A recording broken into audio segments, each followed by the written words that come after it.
आता एक ताजी बातमी आपल्याकडे येते ती म्हणजे औरंगाबादमध्ये कर्जबाजारीपणाला कंटाळून शेतकऱ्यांनी आत्महत्या केली आहे। सिल्लोड तालुक्यातल्या गोळेगाव इथली घटना आहे। कर्ज फेडता येत नसल्यानं बायकोचं मंगळसूत्र गहाण टाकलं होतं, तरी सुद्धा कर्ज फेडता न आल्यामुळे शेतकऱ्यांनी ही आत्महत्या केली आहे। याची सगळ्यात मोठी बातमी आहे, दुःखद बातमी आहे। पुन्हा एका शेतकऱ्यांनी औरंगाबादमध्ये आत्महत्या केली आहे।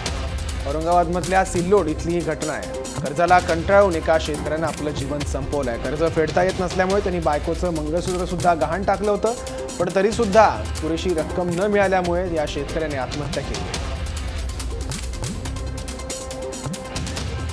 आताची सगळ्यात महत्त्वाची बातमी आहे, शेतकऱ्यांच्या आत्महत्यांचं सत्र हे काही केल्या थांबत नाही। एकीकडे सरकार कर्जमाफी देत नाही आणि दुसरीकडे शेतकऱ्यांच्या आत्महत्या सुद्धा थांबायला तयार नाही आहे। आणि आता काही वेळापूर्वी सुद्धा औरंगाबादमधल्या सिल्लोडमध्ये शेतकऱ्यांनी आत्महत्या केली आहे। याबद्दल आणखी माहिती घेण्यासाठी आपला रिपोर्टर अमया पाठक आता आपल्यासोबत आहे। अमया, काय अधिक माहिती आहे या घटनेबद्दल?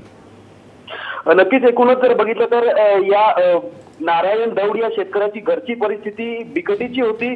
14 गुंठे शेतीवरती संपूर्ण कुटुंबाचा निर्वाह असताना गेले अनेक वर्ष दुष्काळी परिस्थिती मराठवाड्यामध्ये आहे, संपूर्ण सिल्लोड औरंगाबाद तालुक्यामध्ये आहे।